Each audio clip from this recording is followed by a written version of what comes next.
वंश में पृथु जी हुए। पृथु जी के विजिताश्व और उनकी नभस्वती पत्नी से हविर्धान हुए।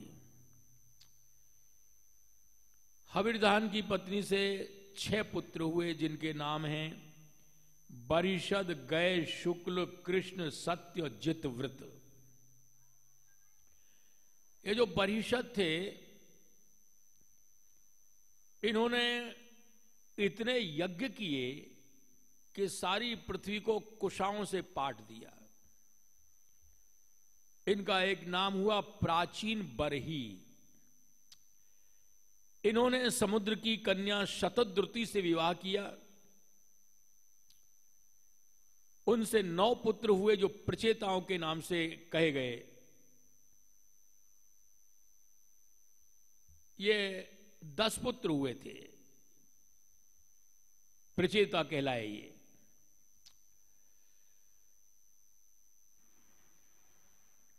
पिता की आज्ञा से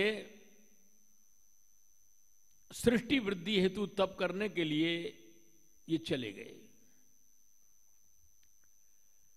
समुद्र के किनारे पहुंचे तो वहां इन्होंने भगवान शिव को आते हुए देखा। इन्होंने उनके चरणों में प्रणाम किया। वो बोले, हे राजकुमारों, हम जानते हैं तुम प्राचीन बरही के पुत्र हो, इसीलिए तुमको हमारा दर्शन हुआ है।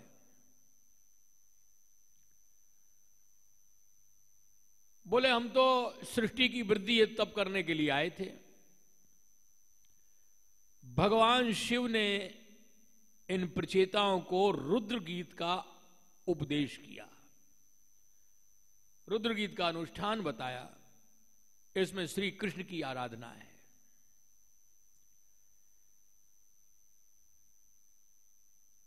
ये रुद्र गीत का अनुष्ठान करने के लिए चले गए। पीछे से नारद जी आए, प्राचीन बरही के पास में पहुंचे और बोले, राजन, तुम इन कर्मों के द्वारा कौन सा कल्याण चाहते हो? कल्याण क्या है? दुख के आत्यंतिक नाश और परमानंद की प्राप्ति, इसका नाम कल्याण होता है। और वो इन कर्मों से संभव नहीं है। स्वर्ग आदि के भोग प्राप्त हो जाएंगे, लेकिन वो हमेशा के लिए नहीं रहते हैं। क्षीणे पुण्य ते मर्त्यलोकम विशंति। पुण्य क्षीण होने पर फिर उनको यही मृत्युलोक में आना पड़ता है।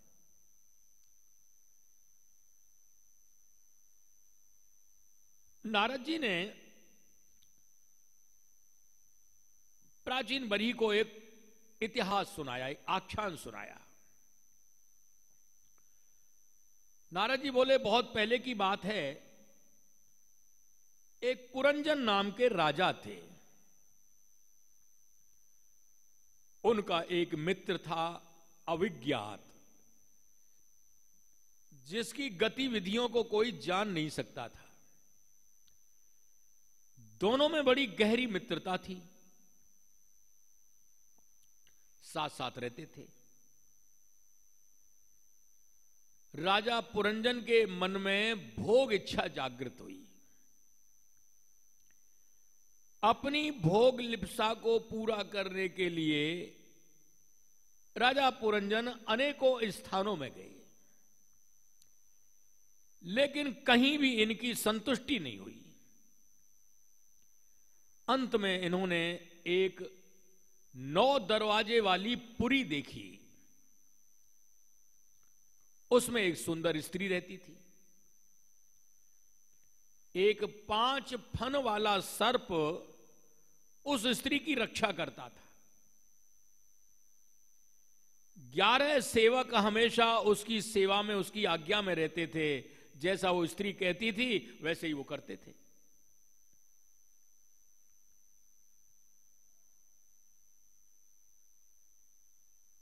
राजा पुरंजन ने उस स्त्री को देखा और उससे पूछने लगे, परिचय पूछा। कात्वम कंज पला साक्षी कस्यासी कुतो सती। अजी तुम कौन हो? तुम्हारे कमल जैसे बड़े सुंदर नेत्र हैं। कस्यासी, तुम किसकी हो और कहां से आई हो? ये तुम्हारे पास में जो 5 फन वाला सर्प है, ये कौन है? इसका क्या परिचय है? ये जो 11 सेवक हैं, इनका क्या परिचय है? अच्छा एक बात बताओ, तुम्हारे माता पिता कौन है?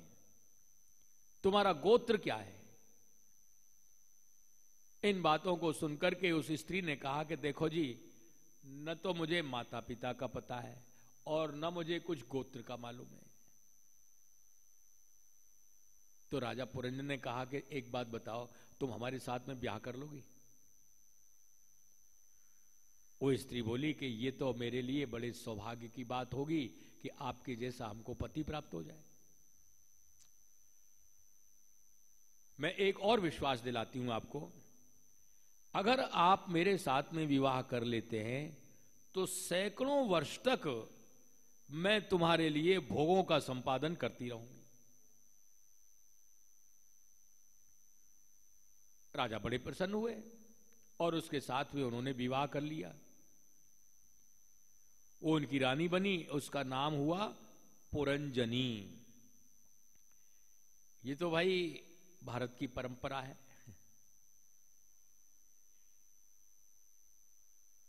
जिस लड़की का ब्याह हो जाता है तो उसके नाते गोत वगैरह सब पति के साथ मिल जाते हैं। जैसे व्यक्ति से ब्याह होगा वैसे ही उसको लोग बाग समझते हैं। अब जैसे मान लो किसी लड़की का ब्याह हो जाए मास्टर के साथ में, भले चाहे वो दस्तखत करना भी नहीं जानती हो, तो उसके क्या कहेंगे? मास्टर नहीं है। किसी डॉक्टर के साथ में किसी लड़की का ब्याह हो जाए, भले वो सुई लगाना भी न जानती हो, कहेंगे डॉक्टर नहीं है। तो इनका विवाह हुआ राजा पुरंजन के साथ में, तो इनका नाम हो गया पुरंजनी। दोनों साथ साथ रहते। राजा साहब अपनी रानी के प्रेम पाश में ऐसे बंध गए कि क्वचिद पिबत्याम पिबती मदिराम मद विहुवलः। अगर इनकी रानी मदरा पिए तो ये भी उसके साथ मदरा पीने लगते।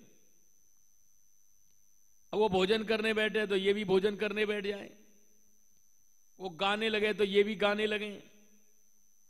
वो हंसे तो ये भी हंसने लग जाए। दौड़े तो ये दौड़ने लग जाए। सोए तो ये भी पीछे सो जाए। यानी उसके ऐसे क्रीड़ा मृग बन गए, खिलौना। एक बार राजा पुरंजन अपनी रानी से बिना पूछे हुए शिकार खेलने को चले गए। बहुत लंबे चले गए, लौट के आए, थक गए, नहा धो करके अच्छे धुले हुए वस्त्र पहने और फिर अपनी रानी के शयन कक्ष में गए। वहां देखा तो रानी नहीं। अपनी नौकरानियों से पूछा, अरे भाई तुम्हारी मालकिन कहां है? उन्होंने उत्तर दिया, नरनाथ न जानीमस्त्वत् प्रिया यद व्यस्यति भूतले निरवस्तारे शयानाम पश्य शत्रुअन। हे राजन, ये तो हम कह नहीं सकती हैं क्या कारण है, लेकिन इस समय तुम्हारी रानी बिना कुछ बिछोना बिछाए हुए अनशन पार्टी लेकर के पड़ी हुई हैं और वहां पर लेटी हुई है बिना बिछाए हुए।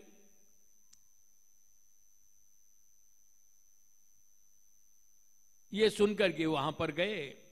ये तो बड़े चतुर थे। कामी लोग स्त्रियों को प्रसन्न करने में बहुत होशियार होते भी।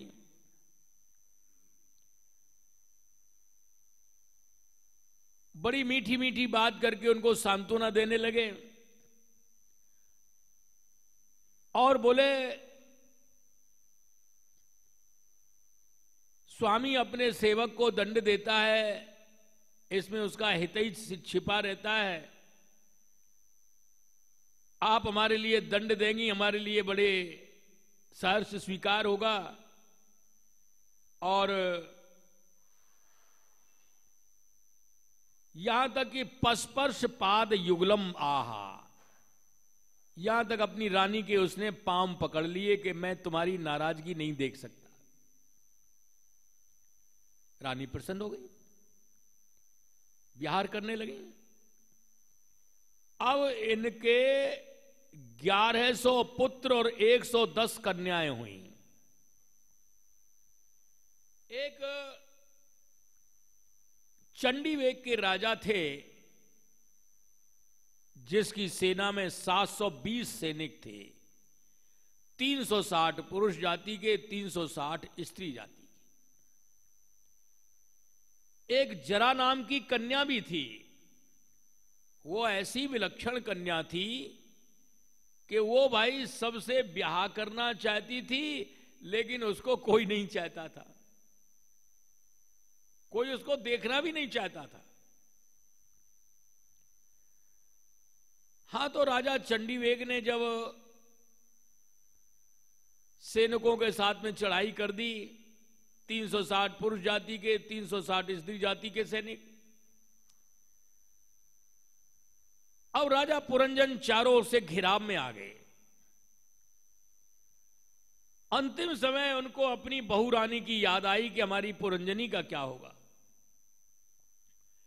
और होनहार की बात, उसकी याद में इनका शरीर पूरा हो गया।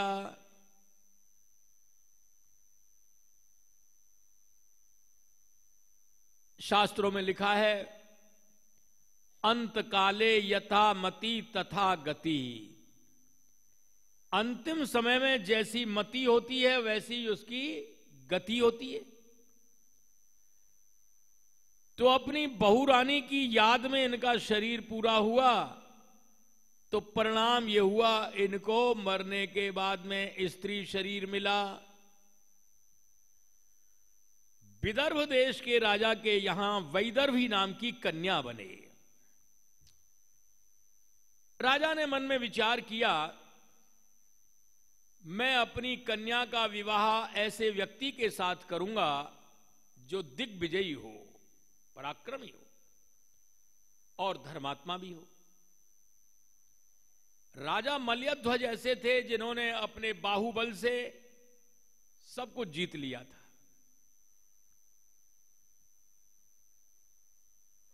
ये धर्मात्मा भी थे। उनके साथ में इनका विवाह कर दिया गया। कुछ दिन तक गृहस्थ का आनंद लिए। अंत में इनको वैराग्य हो गया। राजपाट के सुखों को छोड़ करके वन में तप करने के लिए चले गए। वैदर्भी भी इनके साथ में गई, पतिव्रता थी। तपोमय जीवन व्यतीत करते रहे। होनहार की बात, अंत में राजा मल्यध्वज का शरीर पूरा हो गया। अब वैदर्भी विलाप करने लगी, रोने लगी। उनके पति गुजर गए, विधवा हो गई। भगवान जब कभी किसी के ऊपर दया करते हैं तो साधु के माध्यम से या ब्राह्मण के माध्यम से, ज्यादातर ऐसा ही होता है। तो एक ब्राह्मण देव आए भगवान की इच्छा से और बोले, तुम भाई क्यों रो रही हो? ये तुम्हारे क्या लगते हैं? बोले, ये हमारे पतिदेव हैं, ये गुजर गए, हम विधवा हो गई हैं इसलिए रो रही हैं। तो ब्राह्मण ने कहा, देखो, न तो ये तुम्हारे पति हैं, न तुम इनकी पत्नी हो, तुम तो हमारे मित्र हो। याद करो, हम तुम्हारे अविज्ञात नाम के मित्र थे। तुम्हारे मन में भोग इच्छा जागृत हुई थी। अपनी भोग लिप्साओं को पूरा करने के लिए अनेकों स्थानों पर तुम गए। अंत में तुमने ये 9 दरवाजे वाली पुरी देखी। जिसमें एक 5 फन वाला सर्प रहता, उसकी रक्षा करता था। उस स्त्री रहती थी, 11 सेवक उसकी सेवा में रहते थे। अब जब ये सब बातें बताई तो उनको एक एक बात याद आने लगी और समझ गई कि हाँ, यही सच में हमारे मित्र हैं। अब तक आप सुन रहे थे, सुनने में ऐसा लग रहा कि भागवत में क्या राजा रानी के किस्सा ही भरे पड़े हैं क्या? जिसने कभी न सुना हो तो ऐसा ही सोचेगा।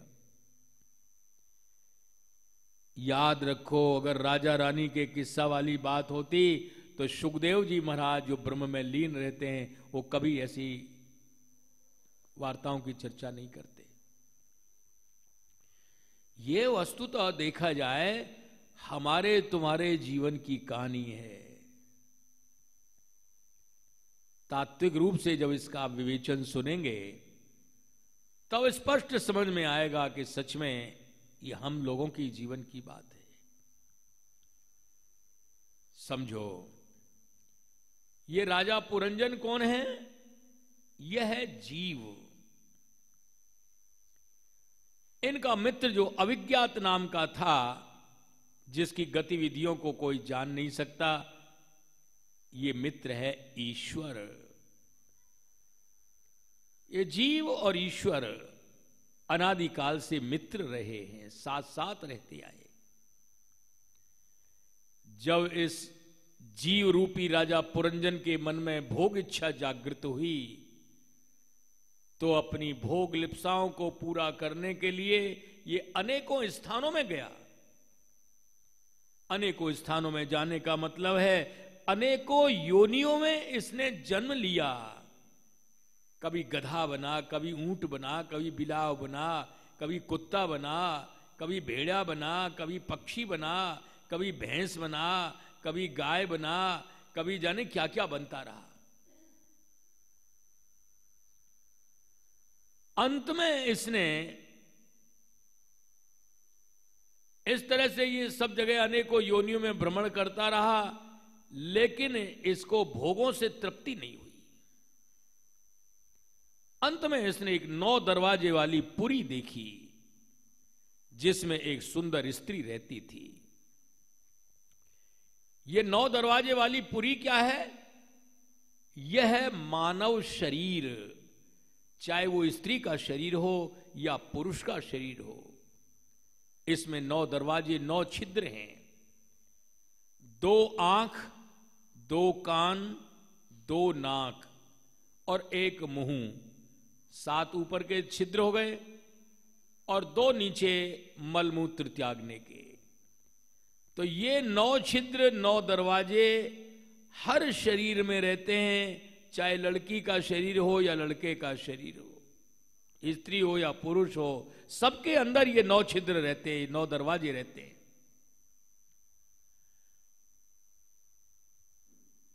इनमें जो सुंदर स्त्री रहती थी, वो स्त्री कौन सी है? वो है बुद्धि रूपी स्त्री।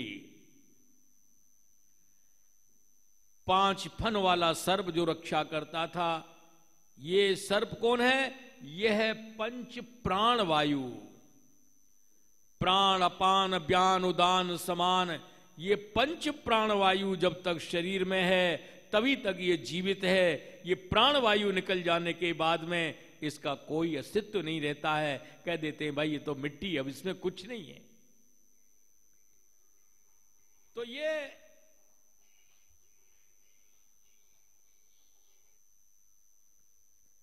प्राणवायु जो है, ये 5 फन वाला सर्प है। 11 सेवक जो हमेशा इसकी रक्षा में रहते थे,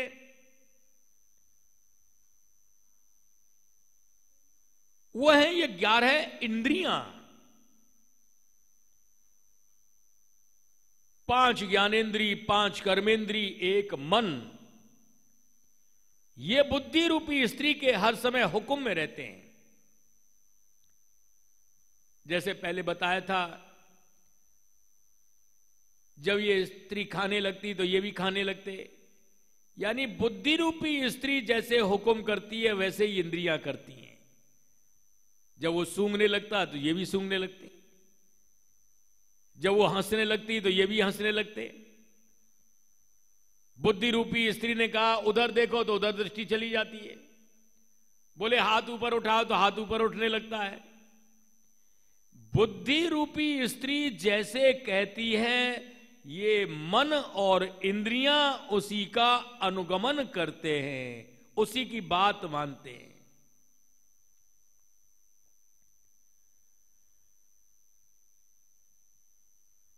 उनके जो 1100 पुत्र और 110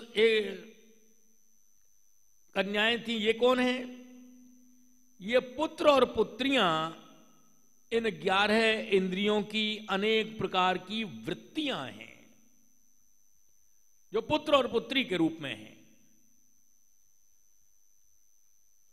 चंडीवेग का एक राजा था गंधर्व देश का, जिसके पास में 720 सैनिक थे। ये चंडीवेग नाम का राजा कौन है? यह है काल वर्ष। एक वर्ष में 360 दिन होते हैं, 360 रात्रियां होती हैं।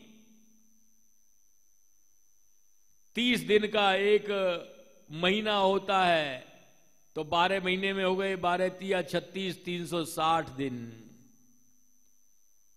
उतने ही रात्रि उतने ही दिन। ये जो दिन हैं ये समझ लो पुरुष जाति के सैनिक हैं, और जो रात्रियां हैं वो स्त्री जाति की सैनिक हैं।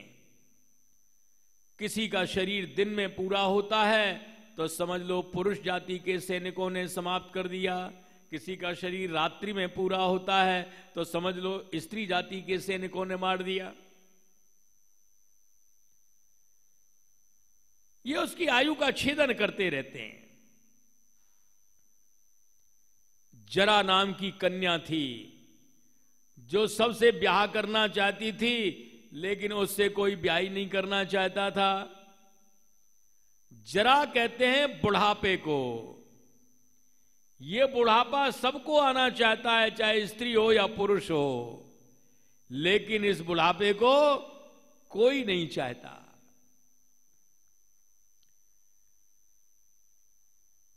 जब राजा पुरंजन अपनी स्त्री की याद में समाप्त हो गए तो अंत काले यथा मति तथा गति, अंतिम समय में जैसी गति मति होती है वैसी गति होती है। इस नियम के अनुसार इनको स्त्री शरीर मिला। विदर्भ देश के यहां वैदर्भी नाम की कन्या बने।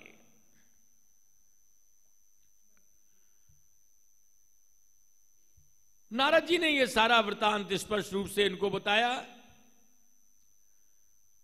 और अंत में उन्होंने कहा वासुदेवे भगवती भक्ति योग समाहितः सद्रीचीनेन वैराग्यम ज्ञानम च जनिष्यति। बोले भगवान श्री कृष्ण में जब भक्ति से लग जाता है तो भाई ज्ञान और वैराग्य तो उसको स्वतः ही प्राप्त हो जाते हैं, वो तो अपने आप आ जाते हैं ज्ञान और वैराग्य। इनकी जड़ है भक्ति। अब प्रश्न उठता है कि यह भक्ति कैसे प्राप्त हो।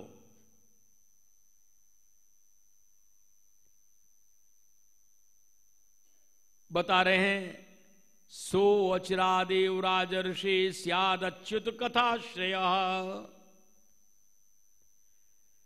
राजन, ये भक्ति जो है कथा के अधीन है।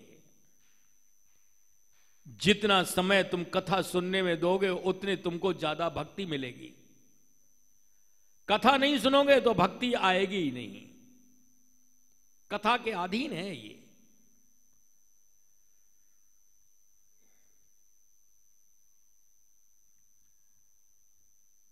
इस तरह से नारद जी ने उनको यह ज्ञान दिया कि कर्मकांड के कार्यों से स्वर्ग आदि के भोग प्राप्त हो जाते हैं, लेकिन पुण्य क्षीण होने पर उनको यही मृत्यु लोक में आना पड़ता है। और भक्ति के माध्यम से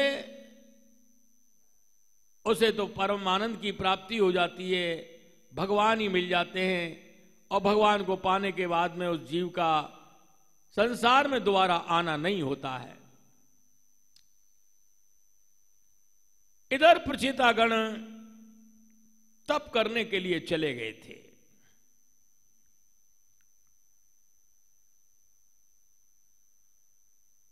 लाखों वर्ष इन्होंने तपस्या की, भगवान इनकी तपस्या से प्रसन्न हो गए, प्रकट हो गए, दर्शन दिया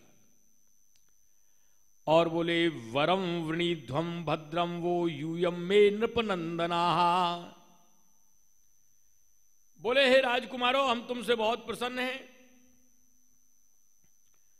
तुम जो चाहो सो हमसे वरदान मांग लो। ये बात सुनकर प्रचेताओं ने कहा कि हमने तो प्रभु सृष्टि की वृद्धि हेतु तप किया था,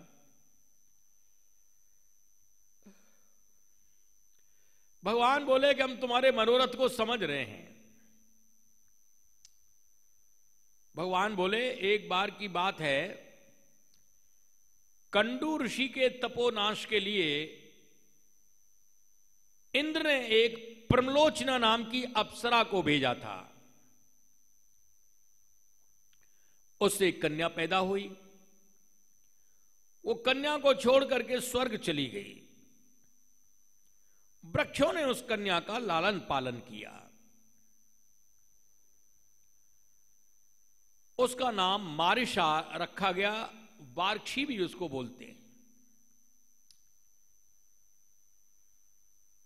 बोले तुम उससे विवाह कर लो, उसके संयोग से तुम्हारे सृष्टि संबंधी सारे मनोरथ पूरे हो जाएंगे।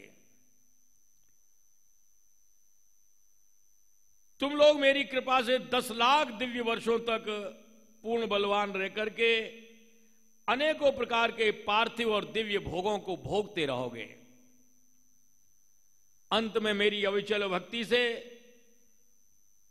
हृदय का समस्त वासना रूप मल दग्ध हो जाने पर भोगों से उपरत होकर के तुम मेरे परम धाम को प्राप्त हो जाओगे।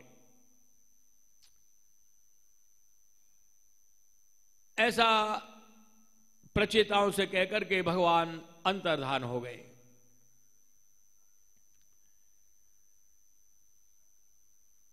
प्रचेता जब समुद्र से निकल करके बाहर आए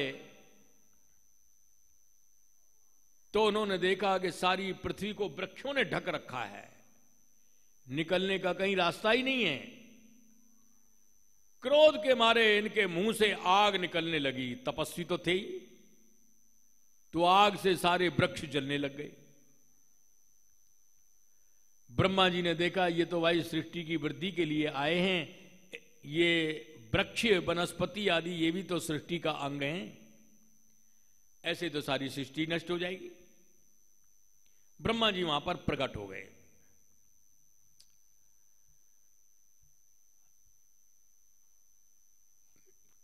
उन्होंने वृक्षों को समझाया और उनसे समझा बुझा करके उनके द्वारा पालित जो कन्या थी मारिशा नाम की, उसके साथ में प्रचेताओं का विवाह करा दिया। इनसे एक दक्ष हुए, ये पैदा होते ही समर्थ हो गए। पुत्र उत्पत्ति के बाद अपने राज्य को दक्ष के ऊपर छोड़ करके ये वन में तप करने के लिए चले गए प्रचेता। दैव संयोग से इनको नारद जी मिल गए। नारद जी को दंडवत प्रणाम किया और बड़े जिज्ञासु भाव से कहा, देखो संतों से मिले तो कैसे बात करना चाहिए। हम लोग कहीं संतों के पास जाएं देखते रहते हैं, तो आकर के सबसे पहले तो भाई संत तो शिक्षा की बात कहते हैं, भाई भजन किया करो, जो जीवन भजन में चला जाए वही सार्थक है। तो ज्यादातर लोग क्या जवाब देते हैं, महाराज हमसे तो भजन होता नहीं है, पर हमारी जो बहू जो है ये तो हर समय भजन में ही रही जाती है, ये बहुत भजन करती है। क्यों बड़ाई कर रहे हैं? क्योंकि हमारी उसमें आसक्ति है। और अगर छोटा लड़का है तो ये तो महाराज जब देखो जब ताली बजा के जब कुछ कीर्तन करता है तो ताली बजा के नाचने लगता है। प्रकारांतर से हम जो प्रशंसा कर रहे हैं लड़के की नहीं, हम अपनी प्रशंसा कर रहे हैं कि हम ऐसे लड़के के बाप हैं। भीतर उसमें ये बात छिपी हुई। अपनी पत्नी की या अपने पुत्र की प्रशंसा करने का मतलब हम अपनी आसक्ति को दिखा रहे हैं। संत लोग तो एक चावल से समझ लेते हैं कि कहां तक कितना गहरा है। एक चावल से उनको पता लग जाता है। बोले अच्छा भाई ठीक है। तो वहां पर फिर हमको उनसे ज्ञान नहीं मिल पाता है जो कुछ वो देना चाहते हैं। तो संतों के पास कैसे जाए, ये नारद जी उपाय बता रहे हैं। इस तरीके से संतों से मिलना चाहिए। प्रचेता बोले नारद जी से, महाराज आपने भी हमको ज्ञान दिया था, भगवान शिव ने भी हमको ज्ञान दिया था, लेकिन गृहस्थ के चक्कर में हम तो सब ज्ञान को भूल भाल गए। अब आप हमको ये बताने की कृपा करें, ये नांजसा तरिष्यामो दुस्तरम भव सागरम, जिससे अंजसा माने सहज में हम इस भव सागर को पार हो सकें, ऐसा उपाय बताइए। नारद जी प्रसन्न हो गए। संत जब प्रसन्न हो जाते हैं तो उनको भक्ति संबंधी ज्ञान देते हैं, और यह ज्ञान भाई जिज्ञासु को ही दिया जाता है। बिना जिज्ञासा के ज्ञान देंगे तो उसको कोई असर होगा ही नहीं। वो तो ऐसे समझ लो जैसे ऊसर में बीज डाल दिया, वो उगेगा ही नहीं। नारद जी ने कहा, तज्जन्मतानि कर्माणि तदायुस्तन्मनोवचः नृणाम येने विश्वात्मा सेव्यते हरिरीश्वर। जन्म तो भाई वही सार्थक है। मन, वाणी, आयु, कर्म वे सराहना के योग्य हैं। येने विश्वात्मा सेव्यते हरिरीश्वर, जिससे भगवान श्री हरि को प्रसन्न किया जा सके। अरे ऊंचे कुल में जन्म हो गया, क्या हुआ? पढ़ लिख के विद्वान हो गए, श्रुतेन तपसा वकिम, पढ़ लिख गए, तपस्वी बन गए, उससे भी क्या हुआ?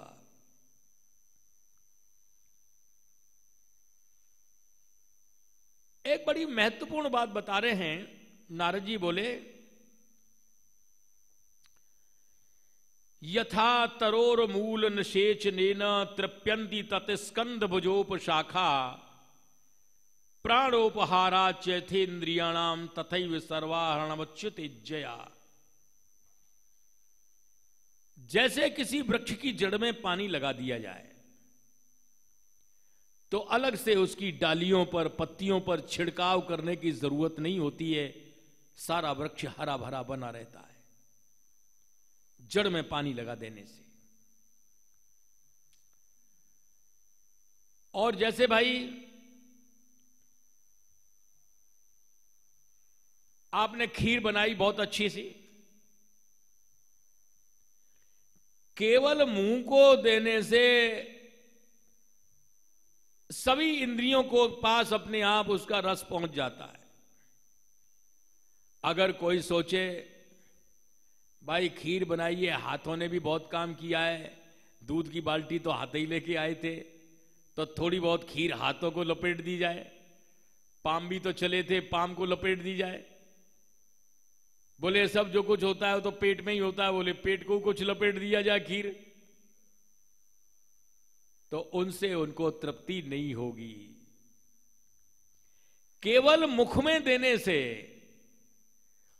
मुख में खीर दे देने मात्र से सब इंद्रियों को अलग अलग शक्ति पहुंच जाएगी, हाथों को भी, पांवों को भी, नाक को भी, आंख को भी, सबको शक्ति प्राप्त हो जाएगी,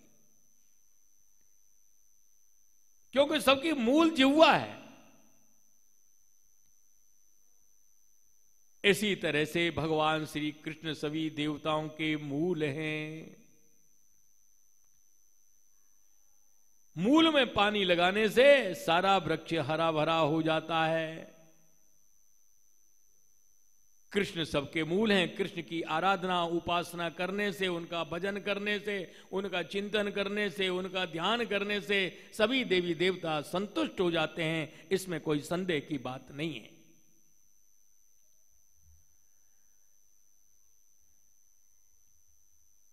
इस तरह से संक्षेप में चौथे स्कंद की कथा पूरी हुई।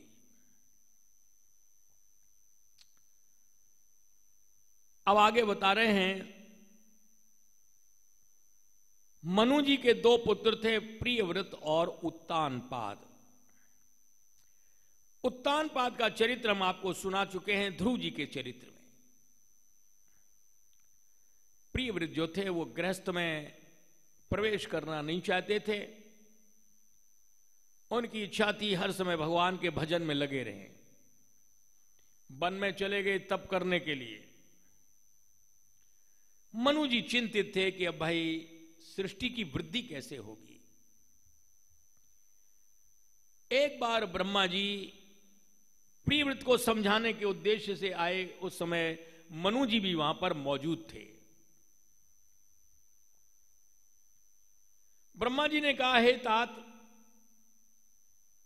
जितेंद्रिय पुरुष को गृहस्थ आश्रम भी कोई बाधा नहीं पहुंचाता है। जो जितेंद्रिय नहीं है वो भले जंगल में रहे, नदी के किनारे रहे, पहाड़ के ऊपर रहे, कहीं पर भी रहे, काम क्रोध आदि 6 शत्रुओं का भय उसको वहां पर भी बना रहता है।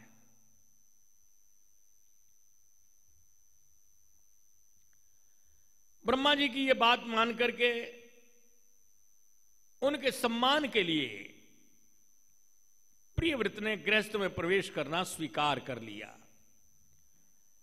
और उन्होंने प्रजापति विश्वकर्मा की कन्या बर्हिष्मति से इन्होंने विवाह किया।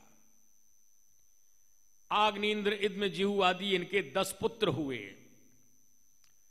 दूसरी रानी से उत्तम, तामस और रैवत 3 पुत्र हुए। इनके नाम से मनवंतर पड़े। इन्होंने 11 अर्बुद वर्ष तक राज्य किया। इनकी पुत्री का नाम था ऊर्जस्वती। उसका विवाह शुक्राचार्य जी के साथ में किया गया।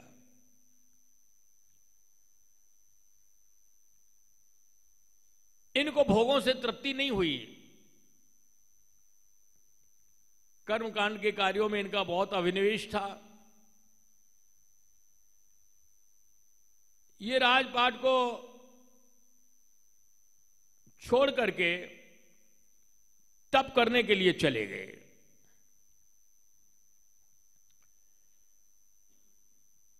आग्नेन्द्र जिनके बड़े लड़के जो थे वो राजा बने और पुत्र की कामना से मंदराचल की घाटी में ये तपस्या करने के लिए चले गए। बड़ा कठोर तप किया इन्होंने। ब्रह्मा जी की इच्छा से एक पूर्वचिति नाम की अप्सरा इनके पास में पहुंची। इनके रूप लावण्य को देख करके आकर्षित हुई और वो भी इसको चाहने लगे। दोनों का परस्पर विवाह हो गया। इन्होंने 10 करोड़ वर्ष तक राज्य किया। नाभि किम पुरुष, हरिवर, शिलावृत, रम्यक, हिरणमय, कुरुभद्र, केतुमाल, संज्ञान, नवपुत्रान जनयत, ये 9 पुत्र इनके पैदा हुए।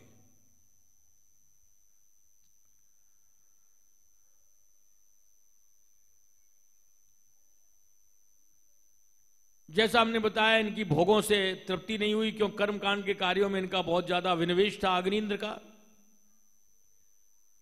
तो जब इनका शरीर पूरा हुआ तो ये स्वर्ग आदि के भोगों को ही प्राप्त किए। नाभि जो थे, इनका विवाह मेरु देवी के साथ में हुआ था।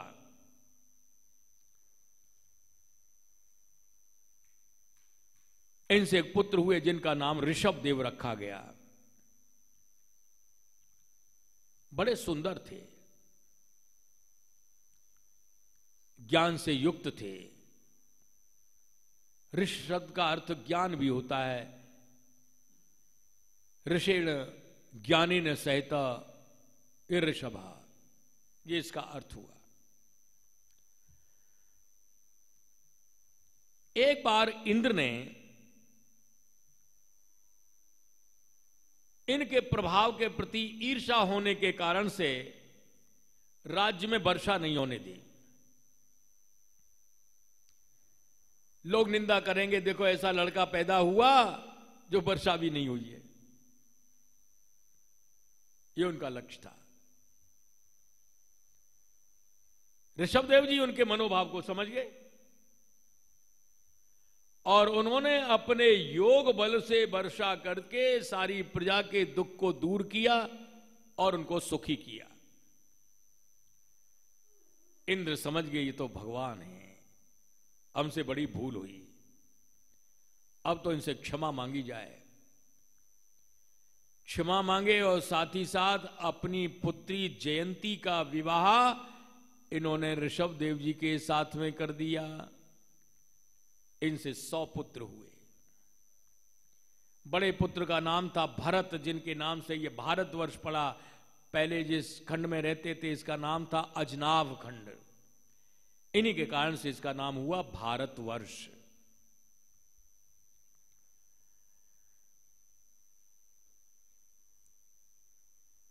इनसे छोटे 9 लड़के जो थे 9 खंडों के राजा बन गए और उनसे छोटे जो 9 थे वो 9 योगेश्वरों के नाम से कहलाए, जिनके नाम हैं कवि, हरि, अंतरिक्ष, प्रबुद्ध, पिप्पलायन, आविर्होत्र, द्रुमिल, चमस और करभाजन।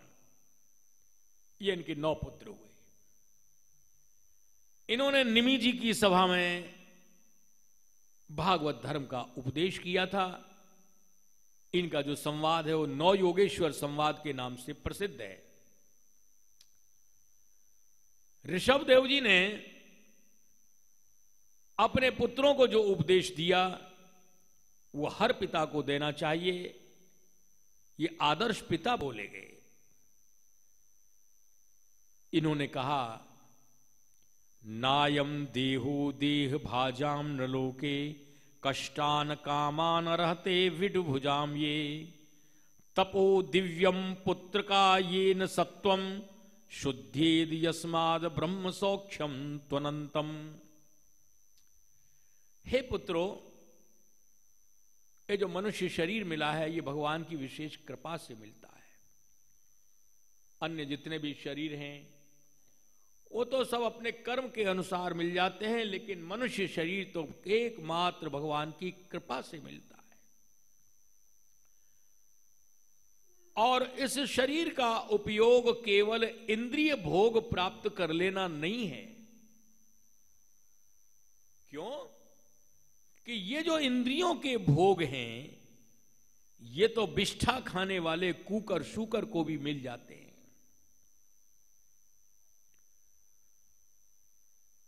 कर्म के अनुसार किसी भी योनि में चले जाओ, अपोजिट सेक्स की प्राप्ति उसको वहां पर भी हो जाएगी।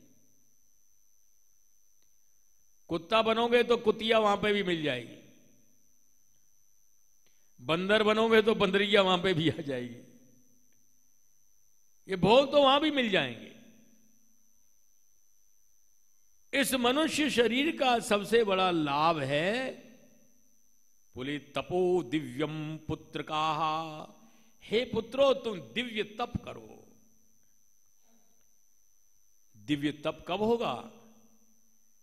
जब मनुष्य अपने समस्त कर्मों को दिव्य पुरुष भगवान के लिए अर्पण कर देता है। परहृत्य कर्तम, अपने कर्तृत्व अभिमान को छोड़ करके जो कर्म करता है वो दिव्य तप होता है। ऐसा कर्म करने से सत्वम शुद्धि, अंतःकरण की शुद्धि होगी। जितने भी शुभ कर्म किए जाते हैं अंतःकरण की शुद्धि के लिए किए जाते हैं, और यदि अंतःकरण शुद्ध नहीं हुआ, राग द्वेष हमारे चित्त से नहीं गए, तो समझ लो हमको शुभ कर्म करने का कोई फल नहीं मिला।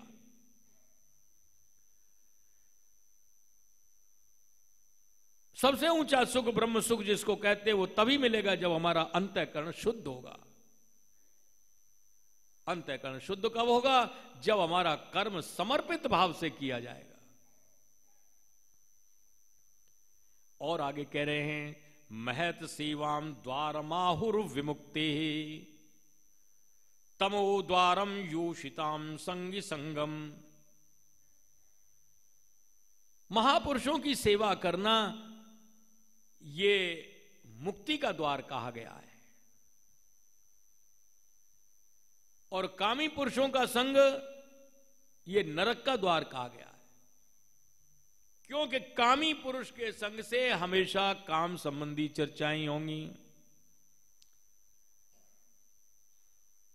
अब बोले महापुरुष कौन है? महांतस्ते समचित्ता प्रशांता, जिनका चित्त समान है, द्वंद्वों की स्थिति में जो समान रहते हैं। द्वंद्व क्या है? हानि लाभ, जीवन मरण, यश अपयश, भूख प्यास, सुख दुख, सर्दी गर्मी, ये सब द्वंद्व हैं।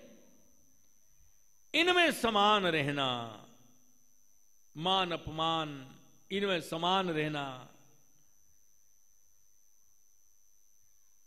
बोले वो समचित्त वाले हैं, वही सच्चे साधु हैं। विमन्यवः, जो क्रोध रहित हैं, सुहृदः, जिनके अंदर सबके प्रति सौहार्द का भाव रहता है। ऐसे साधु संतों की सेवा करना ये मुक्ति का द्वार कहा गया है।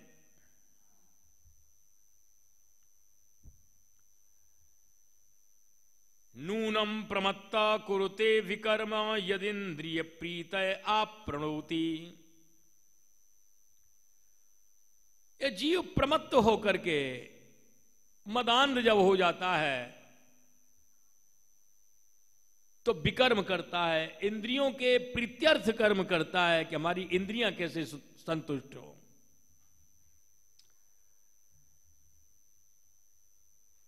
इसको जो है अच्छा नहीं माना गया है। शब्देव जी बोले न साधु मन्ये यत आत्मनोयम असन्नपि क्लेशद आस देह। बोले इसको अच्छा नहीं माना गया, इससे तो क्लेश ही क्लेश मिलता है। और आगे एक बड़ी महत्वपूर्ण बात कह रहे हैं कि देखो भाई, संसार के जितने भी संबंध हैं उनकी सार्थकता तो भगवत संबंध के नाते है। चाहे वो गुरु शिष्य का संबंध हो, या वो स्त्री पुरुष का संबंध हो, वो मां बेटे का संबंध है, या पिता पुत्र का संबंध है, या भाई बहन का संबंध है, या भाई भाई का संबंध है। संबंध सच्चा वही है जो भगवान से मिलाने में सहायक हो। और ये बात नहीं है तो भले चाहे वो गुरु शिष्य क्यों ना हो, गुरुर न सस्यात् स्वजनो न सस्यात्। वो गुरु गुरु नहीं है, वो स्वजन भी स्वजन नहीं है सच्चे, वो पिता नहीं, चाहे वो मां हो, दैव हो, कोई भी हो, चाहे वो पति हो, जो मृत्यु के पास से छुड़ा न सके,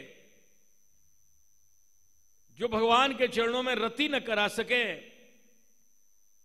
भगवान में प्रेम न उत्पन्न हो सके, तो बोले संबंध बेकार है। उस संबंध को छोड़ देना चाहिए, चाहे वो कितना भी निकट का क्यों ना हो। बोले ऐसे छोड़ेंगे तो फिर दोष लगेगा, माता पिता से द्रोह हो जाएगा।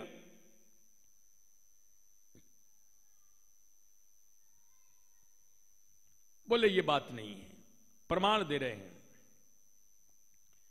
तजो तात प्रहलाद विभीषण बंधु भरत मेहतारी, बलि गुरु तजो कंत ब्रज बनतन और भय सब मुद मंगलकारी। प्रहलाद जी ने अपने पिता हिरण्याकश्यपु का परित्याग कर दिया। वो कहता था ईश्वर एकमात्र मैं ही हूं, मुझको छोड़कर तुम किस ईश्वर का भजन करता है? तू ईश्वर तो मैं हूं। प्रहलाद जी ने छोड़ दिया, पिताजी ईश्वर तो एक ही है, आप इस ज्ञान को छोड़ दीजिए। इन 6 शत्रुओं को, काम क्रोध आदि, इनको जीते बिना कोई भी दिग्विजयी नहीं बन सकता है। प्रहलाद ने अपने पिता का परित्याग कर दिया। विभीषण बंधु, विभीषण ने अपने भाई रावण को छोड़ दिया। वो भी यही कहता था मैं ईश्वर हूं, मुझको छोड़कर किस ईश्वर का भजन करता है? लेकिन उन्होंने त्याग दिया, भाई की ममता नहीं रखी। तजो तात प्रहलाद विभीषण बंधु भरत मेहतारी। भरत जी ने अपनी मां का परित्याग कर दिया, क्योंकि उन्होंने राम को वनवास के लिए भेज दिया था। संबंध तो केवल एकमात्र राम के कारण से था, और भविष्य में कभी भी कैकेयी को उन्होंने मां कहकर के नहीं पुकारा। बंधु मेहतारी, बलि गुरु तजो। विष्णु भगवान बलि के यहां पर 3 पग भूमि मांगने के लिए गए थे।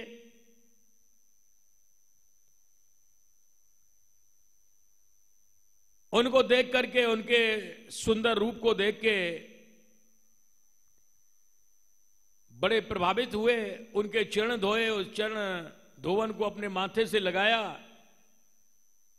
और कहा हे ब्रह्मचारी बालक, आप तुम्हारे आने से हमारी यज्ञशाला धन्य हो गई, हमारा कुल पवित्र हो गया, तुम जो चाहो हमसे मांग लो। सोने चांदी के रथ मांग लो, महल मांग लो, हाथी घोड़े जो चाहो मांग लो, और यहां तक कि तुम सोचो हम छोटे से हमारा ब्याह होगा कि नहीं होगा, तुम्हारे लिए एक ब्राह्मण कन्या की भी व्यवस्था कर दें।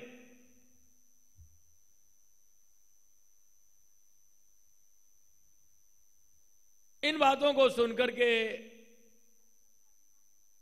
वामन भगवान बोले छोटे से रूप में, राजन अपने कुल की मान मर्यादा को ध्यान में रख करके जो तुमने कहा है वो ठीक ही कहा है, फिर भी हम तो तुम्हारे यहां पर केवल 3 पग भूमि लेने के लिए आए हैं, वही हमारे लिए पर्याप्त है। बलि हंस गए, बोले ब्रह्मचारी बालक, तुमने हमारे पूर्वजों की इतनी प्रशंसा की, ऐसा यश गाया, ऐसे ऐसे वर्णन सुनाए जैसे मानो तुम्हारे सामने पैदा हुए हों, लेकिन तुम्हारी बुद्धि है बच्चों जैसी, अभी तुम्हारे में समझदारी नहीं है। अरे मेरे से क्या मांग रहे हो? ऐसा मांग लो जो जीवन में दोबारा कभी मांगना ही न पड़े। 3 पग भूमि से क्या होगा? हमारे यहां ऐसे ऐसे असुर हैं जो 1 पांव से कई योजन, कई कोस नाप देंगे, उनसे नपा देते हैं। वामन भगवान बोले नहीं दैत्येंद्र, सम्मितानि पदा मम, हमें तो अपने ही पांव से नापना है, यही हमारे लिए त्रिलोकी के बराबर है। एक बड़ी विचित्र बात कही भगवान ने, यावंतो विषया प्रेष्ठास्त्रिलोक्याम अजितेन्द्रियम न शक्नुवन्ति ते तत्पूरयितुं नृप। राजन, त्रिलोकी के अंदर जितने भी भोग पदार्थ हैं वे सब मिलकर के एक अजितेंद्रिय पुरुष की कामना की पूर्ति नहीं कर सकते। सारे भोग पदार्थ मिलकर, जो ब्राह्मण संतोषी है, यदृच्छा लाभ संतुष्टस्य तस्य तेजो वर्धते भान, उस ब्राह्मण का तेज वर्धन होता है, तेज बढ़ता है, जो संतोषी है। इसलिए राजन, हमारे लिए तो 3 पग ही त्रिलोकी के बराबर है। शुक्राचार्य जी इन बातों को सुन रहे थे, समझ गए ये विष्णु भगवान हैं।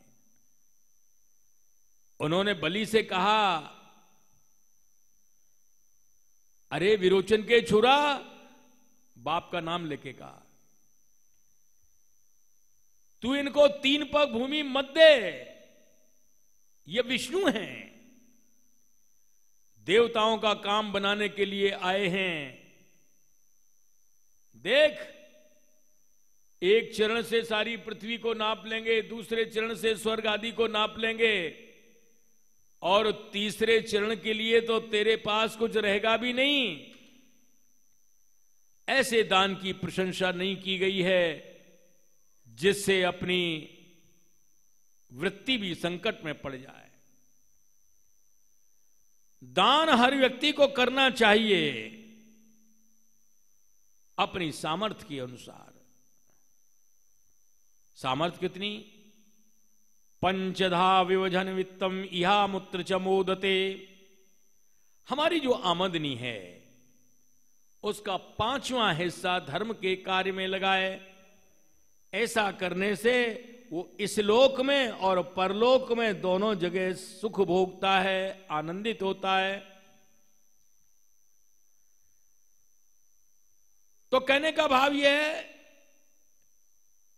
गुरुदेव शुक्राचार्य जी ने बलि को रोका कि तू इनको दान मत दे, ये विष्णु हैं। बलि गुरु तजो। बलि ने अपने गुरुदेव का परित्याग कर दिया, गुरुदेव की बात नहीं मानी।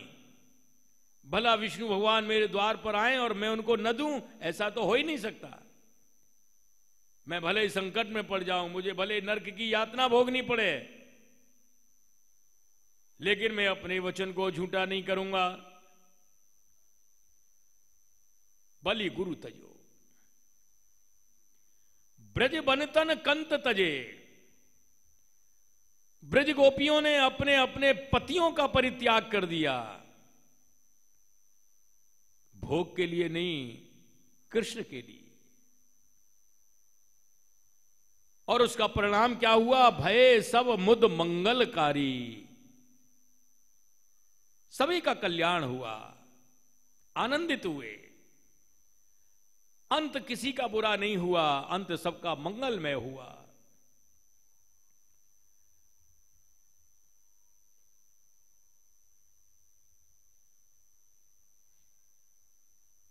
इस तरह से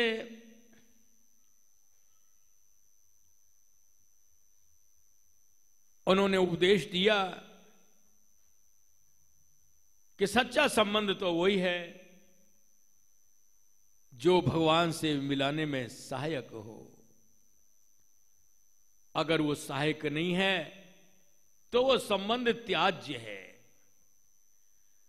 जाके प्रिय न राम वैदेही, तजिए ताह कोटि वैरी सम, यद्यपि परम सनेही। जिसका भगवान से प्रेम नहीं है,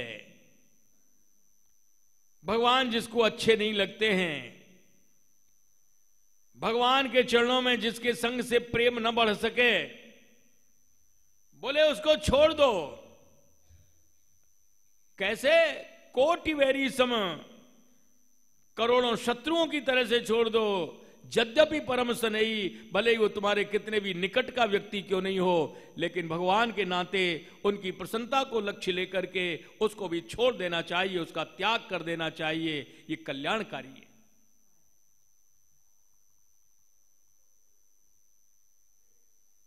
जितने भी संबंध हैं वो भगवान के नाते ही रखे जाए।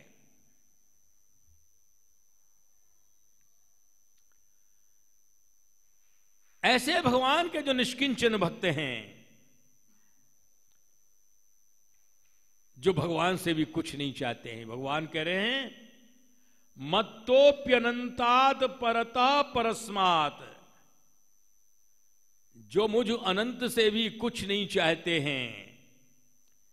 स्वर्ग अपवर के सुख हम दे सकते हैं, सब कुछ देने में समर्थ हैं, लेकिन वो भक्त मेरे से ये भी कुछ नहीं चाहना करते।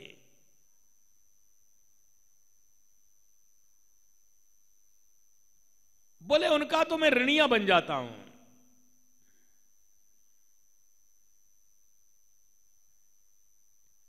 जिन्होंने एकमात्र मेरे से ही प्रेम किया है। ये शाम किमु स्यादितरेण तेषाम अकिंचनानाम मई भक्ति भाजाम, जो मेरे प्रति निष्काम भक्ति रखते हैं, मेरे अलावा जिनको और किसी वस्तु की कामना नहीं है, ऐसे भक्तों का मैं ऋणिया बन जाता हूं।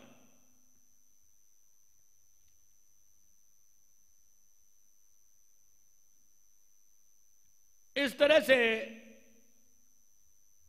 ऋषभ भगवान ने अपने पुत्रों को उपदेश दिया। इसके बाद पुत्रों को यह समझा करके कि तुम अपने बड़े भाई की आज्ञा का पालन करना।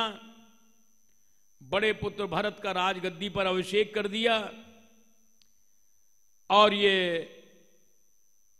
वन में चले गए। अवधूत वेश में विचरण करने लगे, दिगंबर रूप से। परमहंसों को कैसे जीवन यापन करना चाहिए, उन्होंने सबके लिए प्रायोगिक शिक्षा प्रदान की।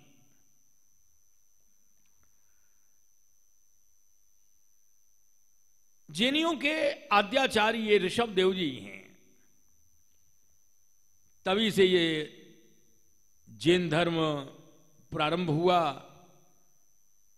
और ये जो नग्न रहते हैं जैनी लोग, ये प्रथा तभी से चली। ये दक्षिण दिशा की ओर चले गए।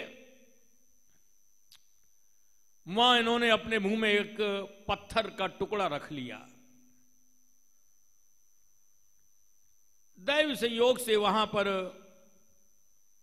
बांसों के घर्षण से वन में आग लग गई। यद्यपि आग की ये सामर्थ्य नहीं जो ऋषभ देव जी का स्पर्श कर सके, क्योंकि तो भगवत विग्रह हैं, परंतु ऋषभ देव जी स्वयं अपनी इच्छा से अपने को उस अग्नि के साथ में आत्मसात कर लेते हैं और अपनी अलौकिक लीला का संवरण कर लेते हैं।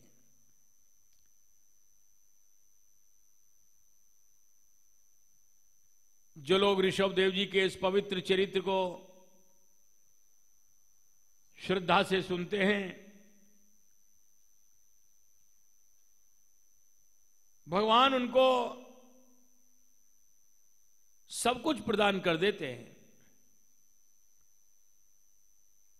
उनके मनोरथों को पूर्ण कर देते हैं और ऐसी भक्ति प्रदान कर देते हैं जिससे वो उनके वश में हो जाया करते हैं।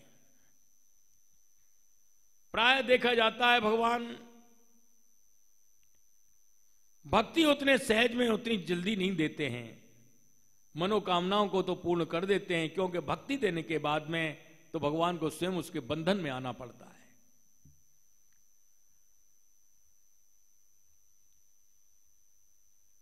बस अब यहीं कथा को विराम देंगे। शेष कथा कल।